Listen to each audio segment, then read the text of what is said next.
I've got sort of a two-part drill here. It's going to be a little bit contrary. The first one is very different than the second one, but I think together these would work very well in teaching someone how to use their body efficiently, which to me is really what speed is. So you look at someone like Jon Rahm, he takes the club back to like maybe trail shoulder height, and then he hammers it from there. He's one of the longer hitters on tour, but he's also one of the best ball strikers on tour. You also have someone like Cameron Champ or Minwoo Lee. They have a little bit more traditional length backswing, which is fine, but also use their bodies extremely effectively. And they're some of the fastest clubhead speeds and ball speeds on tour. Speaking of Jon Rahm, this is a drill that some of you probably have already seen. I've seen it posted a couple places. Basically going to be a drill that allows you to learn how to create separation, which just basically means that as the club is going up, your lower body is already starting to unwind back to the target in very simple terms. The drill is very simple.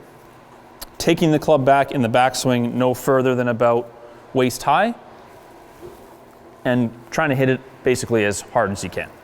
Sounds very simple. Let me hit one for you and I will explain why it's effective.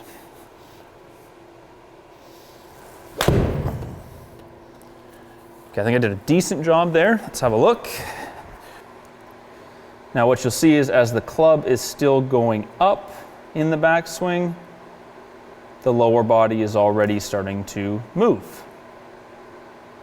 Lower body is starting to actually unwind itself back towards the target, and at impact, you can see a little bit of my backside, and you can see that the chest is slightly pointed towards the screen, whereas normally I know myself pretty well. At this point, my lower body is basically facing the ball and my upper body is basically facing the ball.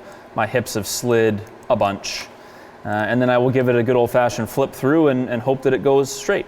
And that's a characteristic of a lot of amateur swings, is that. For me, the reason this drill got my interest is I can tell you I've hit 1 billion balls and I've seen about half of those on camera, and I don't think I have ever been able to effectively get myself here at impact. The lower body has led the downswing, my arms have trailed the motion, I've generated some force on the shaft, you can kind of see the shaft flexing a little bit there, and I've created some speed at 78 miles an hour, even though I only took the club back to there. The key to the drill is that you cannot just take the club back to here and kind of chip it through. 43 miles an hour clubhead speed. So that's basically hitting a chip shot. This is not a chip shot. This is you trying to hit a full length, you won't be able to do it, but full length 7-iron with almost no backswing.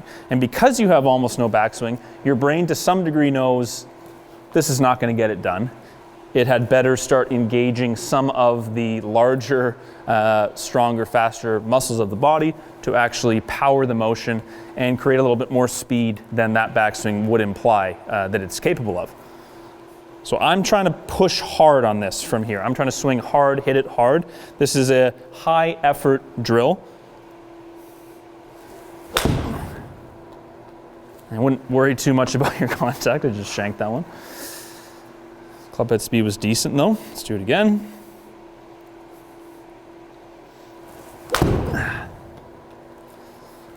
So the drill needs to be high effort, in my opinion, so that you can learn how to swing fast with low effort.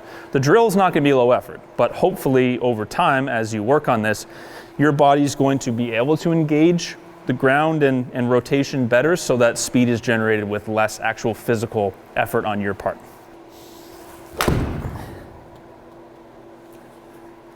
Pretty good. I would try to keep the fall through arms a little bit on the shorter, more extended side. You can let them go through, but in my opinion, if you keep them a little bit more abbreviated, so again, hit it hard and fast, but try to be a little bit more abbreviated with the arms, I think it will stop the arms from out racing, because ultimately this is a sequencing drill. Okay, it's probably about as good as I can do. Let's call this my max push from the short backswing. So there you go, it kind of barely got past waist high. That lower body's really moving that time. You can really see, and you can see the shaft has got some flex to it. And I'm probably, oh yeah, this is even more so a pronounced impact position where we've got the ankle's just barely rolling in, which is nice. We can see some of the cheeks and the back, meaning that we are facing through the target a little bit better. That lead leg for me, again, is not usually that nice and extended and posted up, so I'll take that as a plus. And again, for me, this is a decent amount of extension. So I'm normally a little bit more narrow and chicken wingy than this. This is quite a bit better. I think if you were to do a bunch of these, let's say you spend 10, 15 minutes doing it, then feel free to kind of start graduating yourself up to a fuller swing and see if you start to notice a little bit better sequencing. And I can tell you, I've done this a few times off camera. As soon as I came back and hit normal length shots, the swing started to feel really, really good.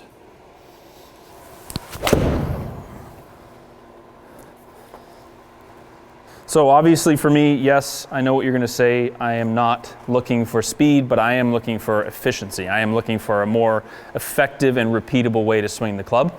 And even for me, I know that amount of effort is normally a mid-90s swing. Me not trying to push anything on it, I'm not going to get over 100 miles an hour. Maybe in the second half of the session, let's say I've done a bunch of this drill here. I put forth some good effort. I've been able to feel those differences and get some sequencing going. I want you to experiment with actually freeing up the backswing a bit. And it's a little bit contrary, obviously, because the first half of that session was the most restricted backswing most people probably will have ever felt. The second half is going to be the total opposite. So I'm putting on this little smartwatch from DeWiz, and what this device is going to tell me, among a million other things, but what we'll focus on for today is how quick my backswing is, meaning how long in time does it take for the backswing to be complete, how quick the downswing is, and then the ratio between the two. So they've measured a lot of different tour players, and yes, there are exceptions to this, but a lot of the faster, more efficient swings actually tend to take the club back quite a bit quicker than you might think. And what I see on a daily basis is most amateurs, including myself, taking the club back a little bit too deliberately, which A, is not helping them create sort of that separation in transition. You can imagine the club moving back a little quicker. There's a bit of separation there. And two, I just find it kind of gets them out of sequence. The hands kind of get up there really late and then they tend to start the downswing versus actually using the body effectively. So let me show you one that would be a little bit more like the pace that I normally swing at and I see a lot of people swing at, a little bit on the deliberate side.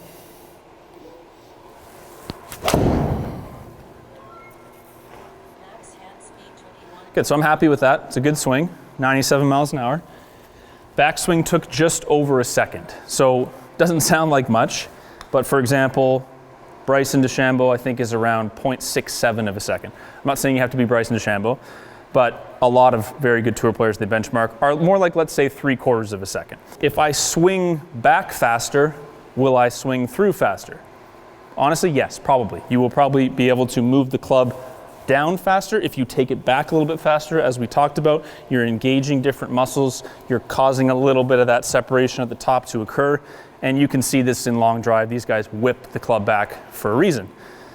So let me just do one. Let's just not even think about it. That was 97 miles an hour. I'm not going to think of more effort, but I am going to take the club back with a lot more pace. I'm going to kind of whip the club back a bit.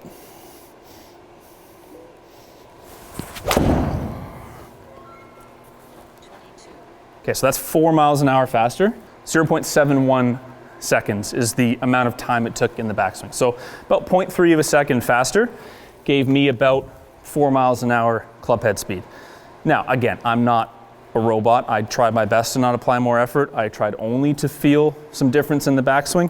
You don't really have to take my word for it. There's plenty of science. The people who made this watch, for example, have recorded that, yes, if you start whipping the club back a little bit faster, you should be able to generate more clubhead speed for a variety of reasons. Not only that, for a lot of people that don't actually make all that good of a turn, all that full of a turn, a little bit more pace in the backswing actually opens up a little bit more length to the swing. All things being equal, a longer swing, you are going to hit it further.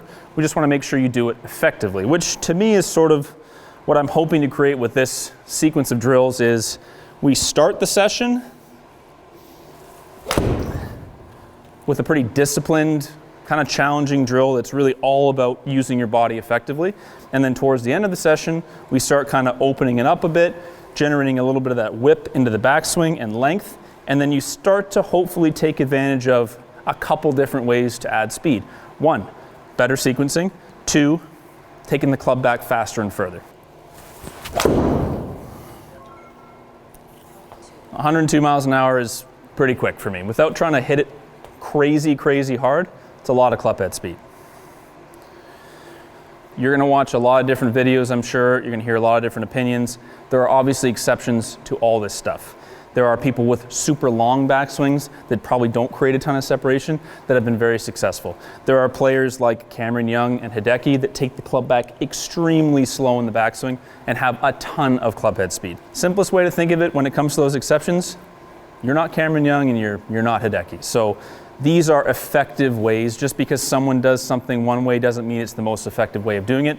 It's working great for them, that's fine. But in terms of actually teaching someone to swing the club faster and better, you will have a lot of luck with a couple of these little keys and techniques that are pretty simple to apply.